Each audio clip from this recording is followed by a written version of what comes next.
I believe you first thought about adapting Donald Westlake's book, Acts, 20 years ago. Why did it take so long?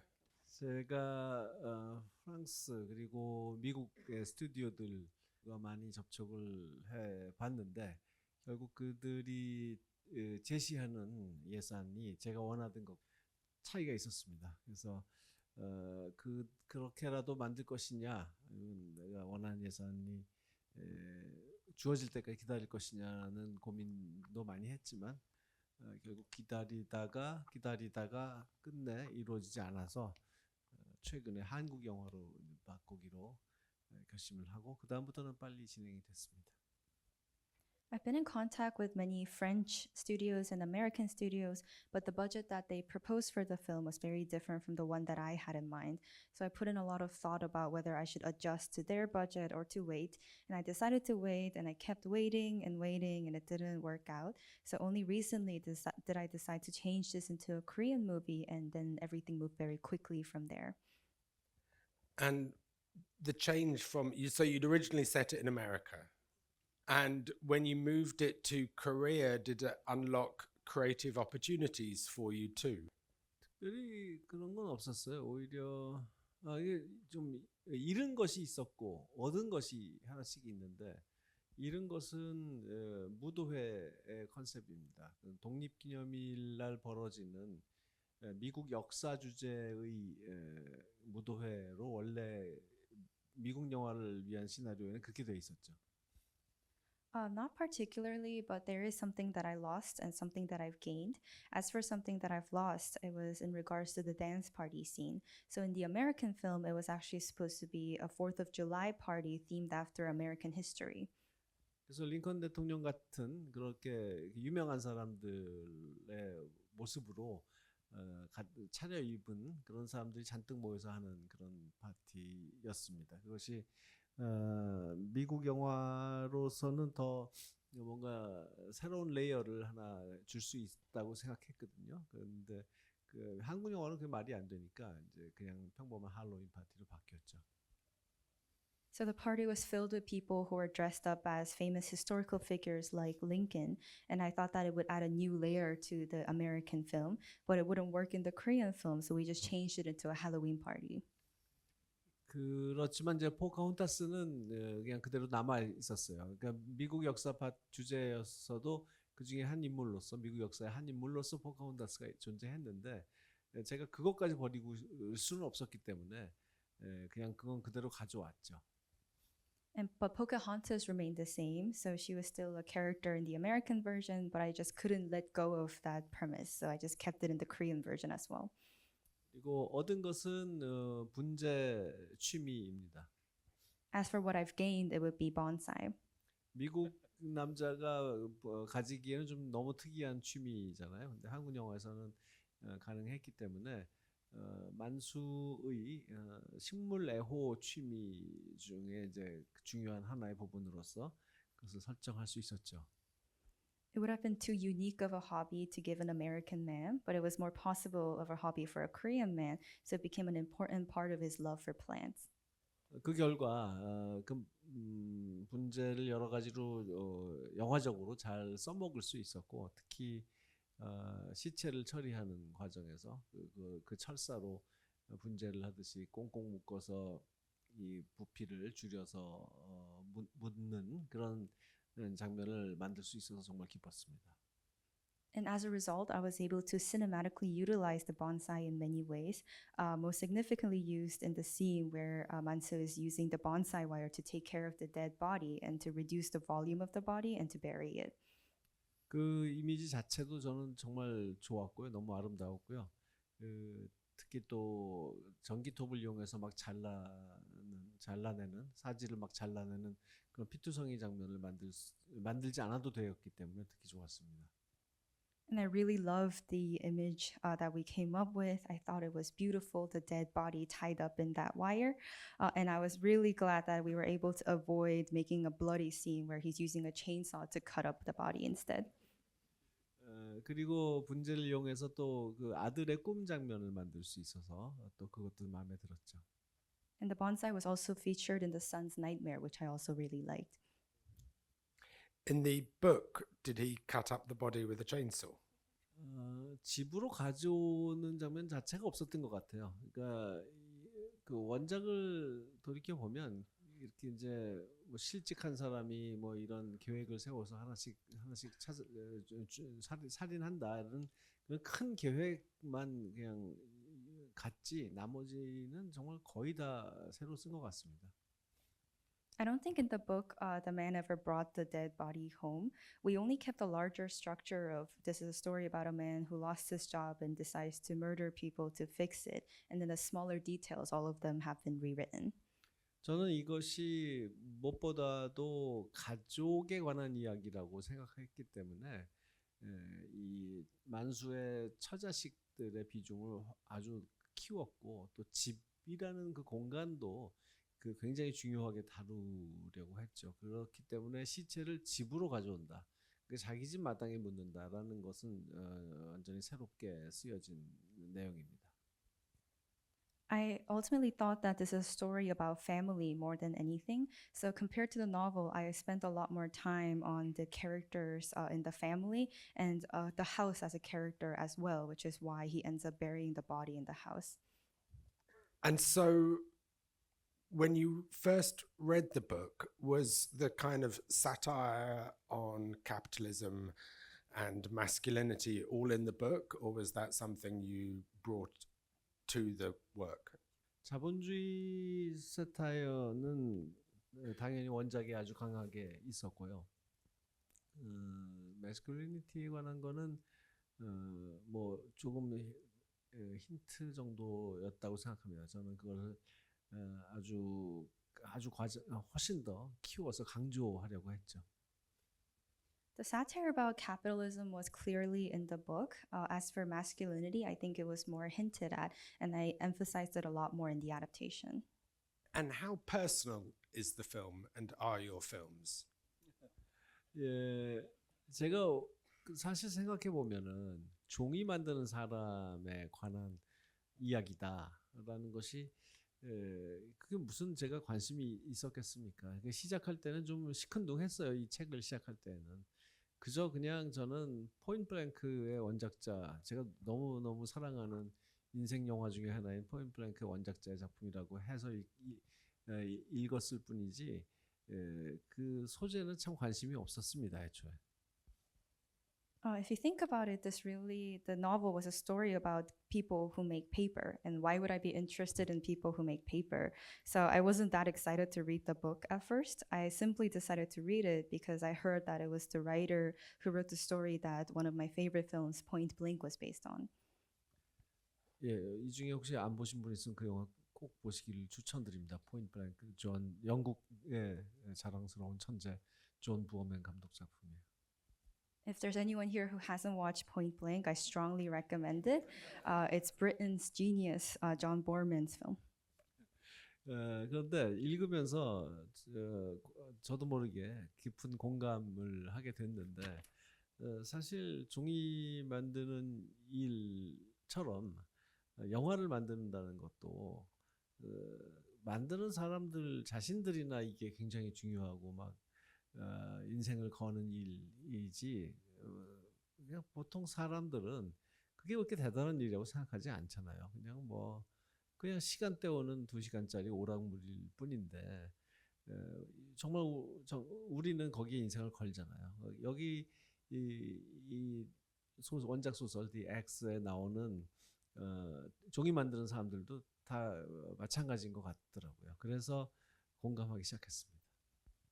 But as I was reading the book, I empathized very greatly with it because paper really only is important to those who make paper in the story. Even though they devote their entire lives into paper, to typical people, it doesn't matter as much. And I think film is the same way. Typical people consider film as just a 2-hour source of entertainment, but filmmakers like myself have been devoting our entire lives into film. 그래서 이 영화의 이제 후반부에 살인을 마치고 귀가한 만수를 아내가 안아주고 하는 그 대화, 그때의 대화에서 그렇게 열심히 살지 말지 그랬어라고 하는 미리의 대사를 쓸 때는 저는 좀 저 자신이 투영된 제 영화를 만들 때 좀 찾아보기 드문 순간이었습니다. So later on in the film, when Mansu shares a conversation with his wife in an embrace, when I was writing the line that Miri says, which was, "You shouldn't have worked that hard," I saw myself in that line, which was a rare experience for me when I make my films. 다시 말해서 그 직업과 자기 자신의 정체성, 직업인으로서의 정체성과 그걸 완전히 혼동하는 그 일치시키는 그 영화 감독, 필름메이커가 더 이상 아니라면 나는 어떤 존재인지를 생각해 볼 때 정말 아무것도 아닌 그냥 껍데기만 남은 그런 존재처럼 느껴지지 않도록 살아야 되겠다는 그런 후회를 담아서 쓴 대사입니다. In other words, I wrote that line with deep regret for my own life, where I have long equated my identity of my occupation with the identity of myself. What am I without being a filmmaker? I think I'll only be left as a shell of a person. And I thought to myself that I shouldn't continue living that way anymore. I can identify with that. I was recently rereading Elia Kazan's book on directing, which is a great book if there are any directors out there who haven't read it.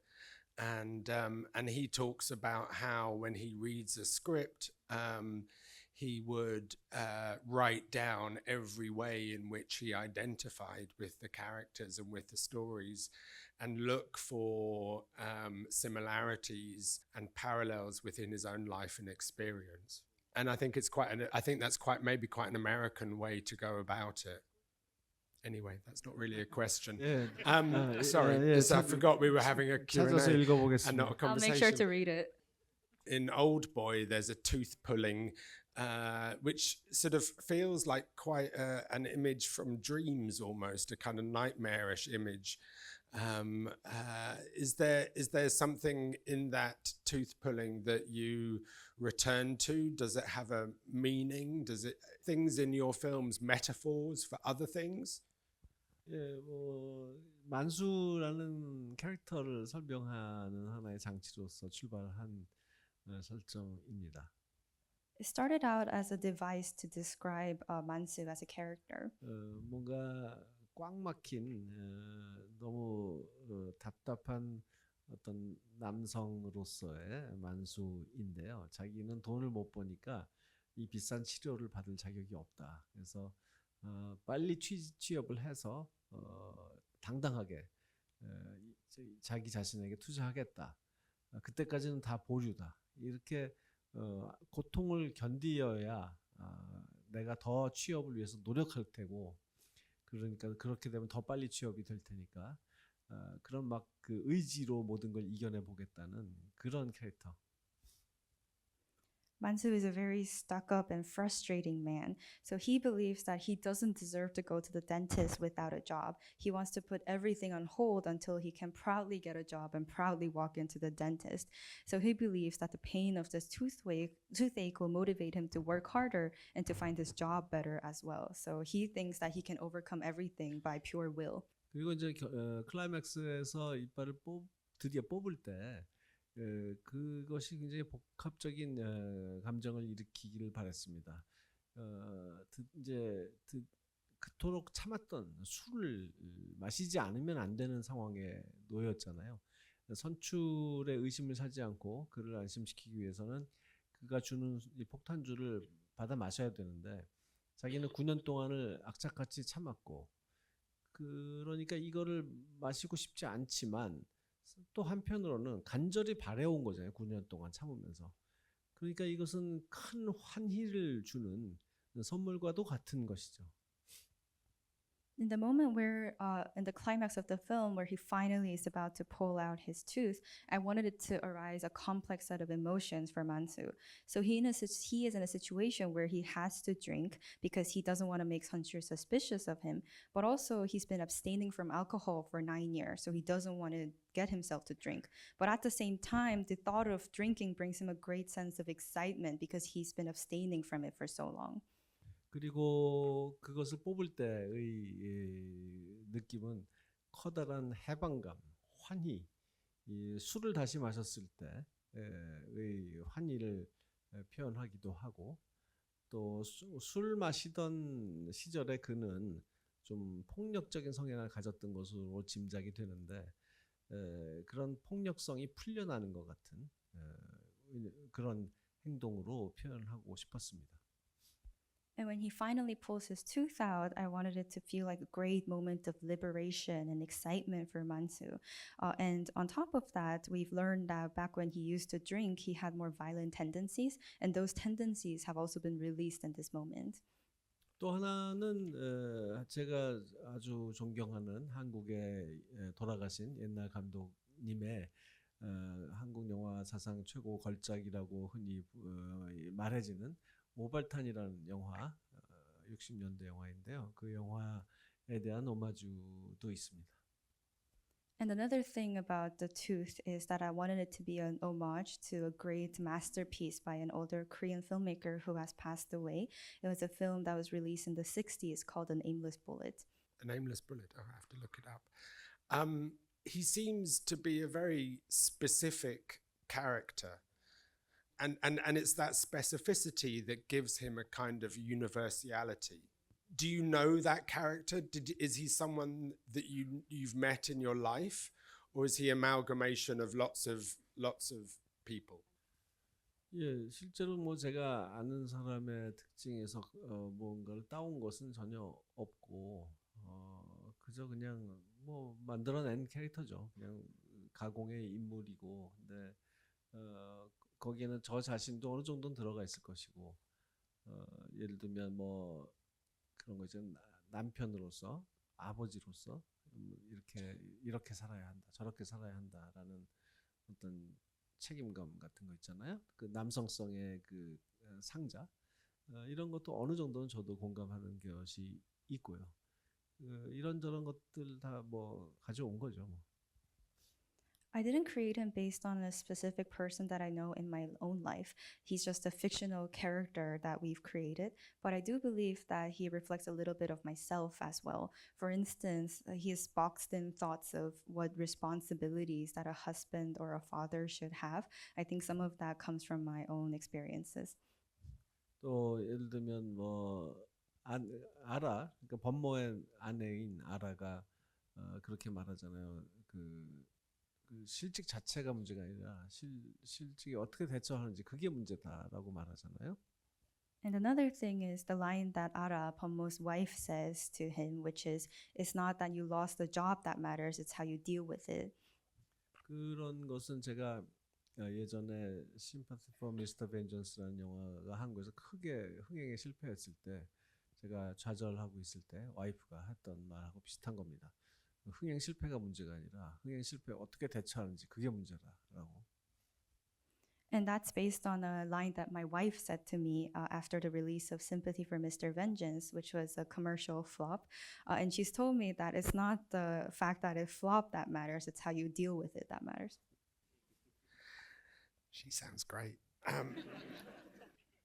The actor, Lee Byung-hun, am I pronouncing it right? You've worked with him 3 times. How has that relationship developed through the 3 films? The performances is magnificent. 세 편이라고 하지만 이제 그 가운데 두 번째 영화는 단편 영화였어요. 그 엔솔로지 영화의 한 에피소드. 그러니까 뭐 이렇게 작품 많이 하는 셈은 아닌데요. We did work on 3 projects, but the second time we worked together, it was on a short film and an anthology film. So we didn't work on that many projects together.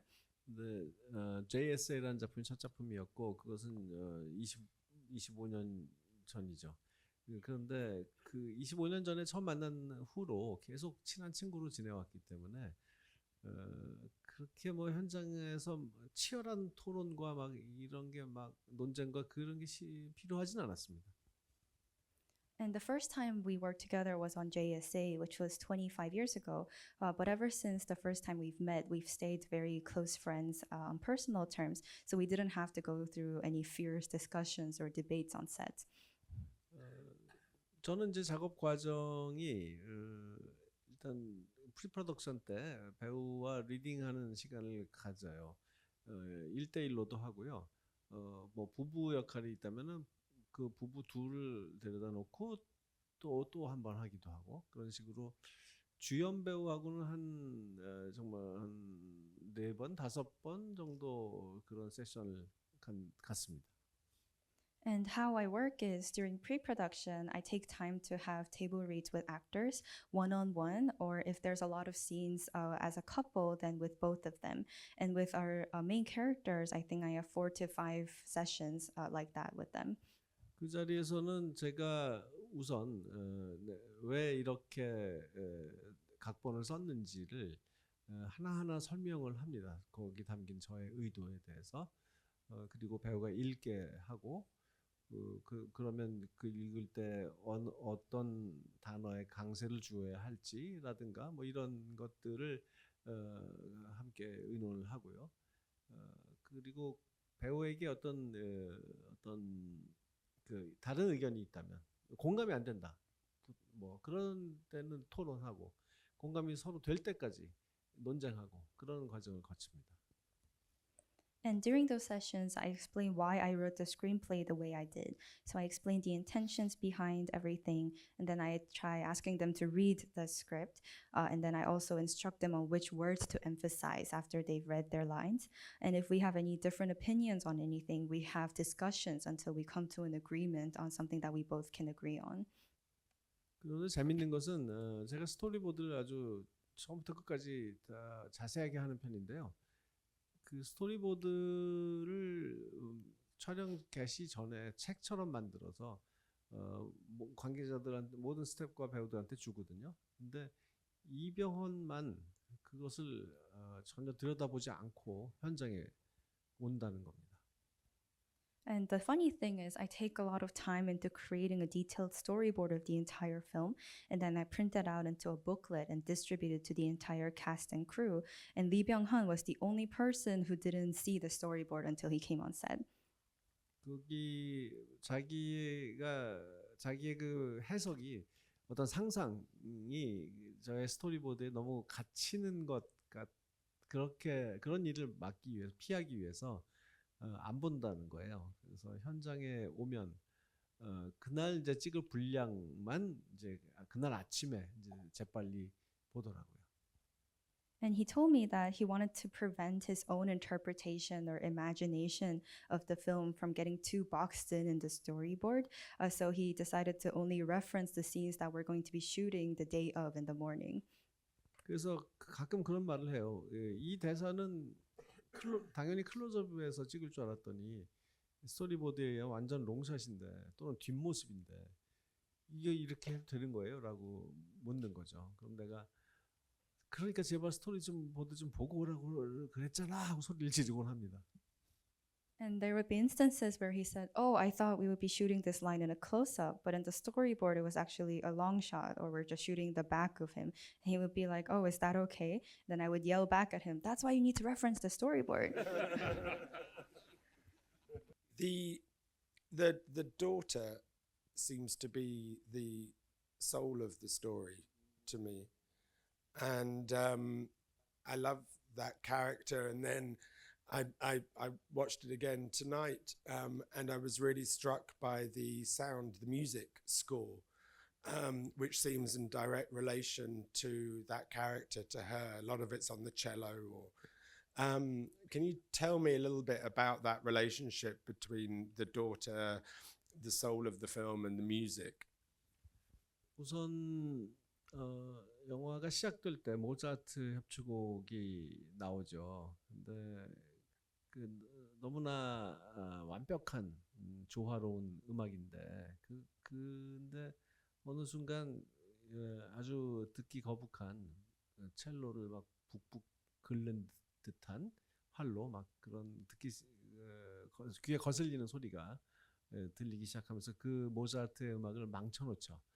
근데 카메라가 이제 그 2층으로 올라가면 그 바로 그 딸아이가 첼로 연습을 하고 있다는 사실이 드러납니다. When the movie starts, we hear Mozart's concerto, and it's this perfect, harmonious music. But then we soon hear this uncomfortable, disturbing sound, like someone scratching on the cello, which completely ruins Mozart's music. And then the camera moves to the second floor, revealing that it was the sound of the daughter practicing her cello. 그리고 그 후에도 첼로 선생의 집에서도 연습하는 장면이 나오는데 그때도 역시 아무 멜로디도 없고 그냥 반복적인 짧은 그 음표만을 반복하고 있는데 그것도 역시 듣기 싫은 소리죠. 그래서 첼로 선생이 얘는 정말 재능이 있다라고 말하지만 그것이 정말 사실인지 정말 의심스럽습니다. And we see her practicing cello again at the cello teacher's house. But here, she's not playing a melody either. She's only playing short notes that also sound disturbing. And when the teacher says, oh, she's very talented, we become very dubious of her words. 관객이 그렇게 좀 무시하면서 보던 아이가 결국 마지막에서 첼로 선생의 말처럼 뛰어난 연주자였다는 사실이 드러날 때 좀 나는 관객이 좀 그 아이에 대해서 미안한 마음을 품게 하고 싶었습니다. So this girl that the audience has been looking down on, when we finally find out at the end of the film that she was actually a great cellist, I wanted the audience to feel sorry for her. 그리고 이 아이가 하는 대사는 다른 사람의 말을 반복한 것뿐인데 그것이 언제 어떤 상황에서 그 말을 하느냐에 따라서 이상하게 뭔가 예언하는 말처럼 들리기도 하고 뭔가 이렇게 아버지에 대해서 뭔가 알고 있는 것 같은 그런 생각이 들게도 만드는 그런 대사들을 하죠. And the lines that she speaks throughout the movie, they're all repetitions of things that other people have said to her.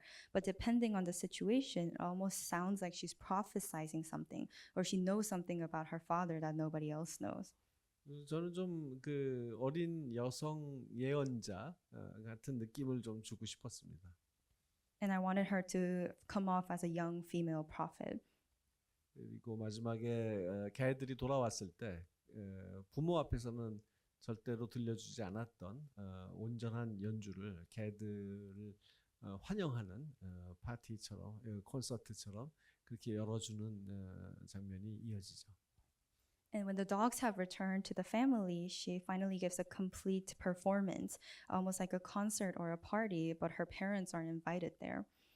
그리고 그때 우리가 알 수 있는 것은 이 아이가 평소에 그리던 그 알 수 없는 추상화 같은 색깔의 점으로 이루어진 그 그림이 사실은 자기만을 위한 악보였다는 사실이 드러나죠. And what we also learn here is that this abstract painting-like drawing that this girl has been working on was actually sheet music.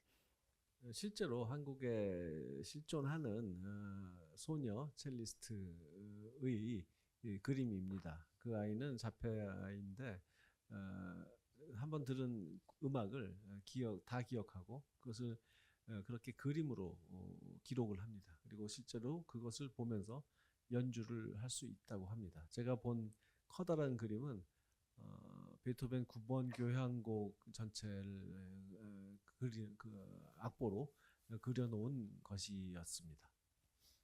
And this is actually based on an actual young girl in Korea who is also autistic, and she's a cellist. And she is able to remember any music after she hears it one time. And she's able to record the music in the form of the drawing that you see in the movie. And then she's able to perform based on that drawing as well. And when I actually met her, she showed me a very large picture, and she told me that this is actually sheet music for Beethoven's Ninth Symphony. Everything in the film is so intricate. Everything relates to something else. It's incredibly well planned, it seems. Is there is there on set when you're filming an openness to surprise and chance, or are you sort of following in kind of Hitchcock's point of view, which is, you know, filming is just fulfilling the blueprint that's already been designed? 제가 스토리보드를 이렇게 열심히 하는 이유는 현장에서 배우들과 대화를 할 시간을 충분히 확보하기 위해서입니다. The reason I spend so much time on creating a detailed storyboard is to make sure I have enough time on set to talk with the actors. 제가 제일 싫어하는 것이 현장에서 배우가 좀 동의할 수 없는 문제가 있어요라든가 저한테 새로운 좋은 아이디어가 있어요라고 말하는데 내가 무슨 카메라 놓을 위치를 잡느라고 또 렌즈 선택에 대해서 DP와 이야기하느라고 조명에 대해서 얘기하느라고 바빠가지고 그런 대화를 충분히 못하고 촬영을 하는 그런 일이 제일 싫은 일입니다. Something that I hate the most on set is a situation in which an actor says something like, I can't agree with this or that, or I have a new idea for this scene, and I'm too busy deciding where to put the camera, or I'm talking with the DP about which lens to use or which lighting to have, and I don't get to have that conversation with the actors. 그래서 제가 스토리보드를 DP와 함께 하고 그러면 현장 당일날 와서 DP는 모든 것을 다 기획하고 있기 때문에 저와 대화할 필요가 없습니다. 저는 이제 그 사이에 항상 배우들과 이런저런 이야기를 하고 그때 이제 새로운 의견들에 대해서 완전히 열려 있는 상태로 대화를 하려고 합니다. 그래서 그런 배우들의 의견에 의해서 수정되는 장면들이 꽤 있죠. Because I storyboard with my DP, when the DP arrives on set, he knows the entire plan on what to do. So he never needs to talk to me about setting up a scene. And I'm taking that time to talk with my actors. And when I'm talking with them, I remain completely open to their new ideas. And there have actually been many changes to the film based on their new ideas. I'd like to say on behalf of all of those who love your films, thank you for dedicating so much of your life to making them, and thank you for all your films, for this film, and thank you for taking the time to be with us this evening. Director Park, ladies and gentlemen. Thank you very much.